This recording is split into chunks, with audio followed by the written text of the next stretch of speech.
बहुत सालों पहले भारत में मगध नाम का एक राज्य था। वह राज्य बहुत ही संपन्न था। राज्य में एक सोनापुर नाम का गांव था, जहां के लोग अपना सारा काम दिन में ही किया करते थे, लेकिन रात होते ही सारे लोग अपने घर के अंदर चले जाते और कोई भी रात के समय अपने घर से बाहर नहीं निकलता था। लोग ऐसा बस एक ही कारण से किया करते थे और वह था अंगुलीमाल। अंगुलीमाल बहुत ही खतरनाक डाकू था जो लोगों को लूटकर मार देता था। वह लोगों के बीच डर बनाए रखने के लिए मारे हुए व्यक्ति की उंगलियां काटकर उसका माला बनाकर पहनता था। अंगुलीमाल मगध के एक गुफा में रहा करता था। वह जिस जंगल के गुफा में रहता था, लोग वहां से गुजरने से भी डरते थे, क्योंकि सबको अंगुलीमाल से बहुत डर लगता था। एक दिन गौतम बुद्ध सोनापुर से गुजर रहे थे कि तभी उन्होंने लोगों को चिंतित देखा। लोगों को इस तरह परेशान देखकर गौतम बुद्ध ने उन लोगों से पूछा, क्या बात है, आप सब इतने डरे हुए क्यों हो? ऐसे में लोगों ने महात्मा बुद्ध के सवालों का जवाब दिया। यहाँ एक डाकू अंगुलीमाल का बड़ा प्रकोप है। वह लोगों को लूटकर मार देता है और उनकी उंगलियां काटकर उसका माला बनाकर पहन लेता है। इसलिए हमारे गांव के लोग बेहद ही डरे हुए हैं। अब आप ही बताइए हम क्या करें? अच्छा, ऐसी बात है, तो फिर वह अंगुलीमाल रहता कहाँ है? महात्मा बुद्ध ने ऐसा लोगों से पूछा।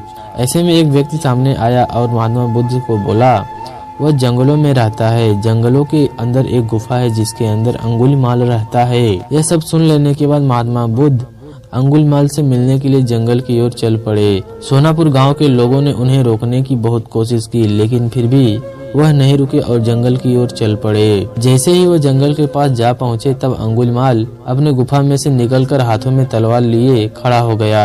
गौतम बुद्ध ने अंगुलीमाल को अनदेखा किया और आगे बढ़ते चले गए। यह देखकर अंगुलीमाल बुद्ध का पीछा करने लगा।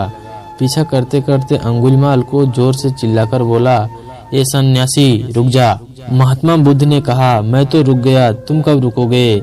तुम अपनी यह हिंसा कब बंद करोगे? ऐसा महात्मा बुद्ध ने कहा। ऐसे में अंगुलीमाल क्रोधित हो गया।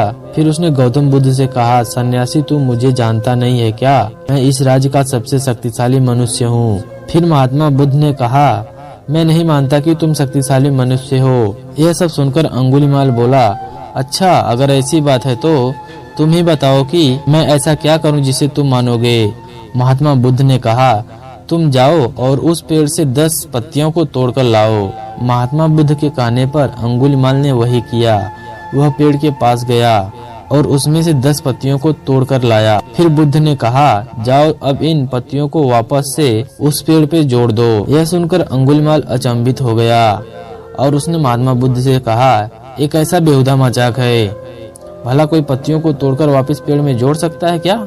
ऐसे में महात्मा बुद्ध ने कहा, तुम खुद को सबसे शक्तिशाली कहते हो और इन पत्तियों को जोड़ नहीं सकते। अगर तुम किसी को जोड़ नहीं सकते हो तो उसे मत तोड़ो। अगर तुम किसी को जीवन नहीं दे सकते तो उसका जीवन मत मारो। यह सब सुनकर अंगुलीमाल की आंखें खुल गई। वह बुद्ध के चरणों में गिर गया और उनसे माफी मांगने लगा। इसके बाद से अंगुलीमाल बुरे काम करना छोड़ दिया और वह महात्मा बुद्ध का शिष्य बन गया। इस कहानी से हमें यह सीख मिलती है कि इंसान चाहे कितना भी बुरा क्यों न हो जाए, वह बदल सकता है। अगर आपको हमारे द्वारा सुनाई गई यह कहानी पसंद आई हो तो हमारी इस वीडियो को लाइक कीजिए और चैनल पर आप पहली बार विजिट करें, चैनल को सब्सक्राइब कर लीजिए और बेल आइकन को भी प्रेस कर लीजिए और इस कहानी को अपने दोस्तों के साथ जरूर शेयर कीजिए। अगर आप हमारी इस वीडियो को फेसबुक पेज पर देख रहे हैं, पेज को प्लीज फॉलो कीजिए।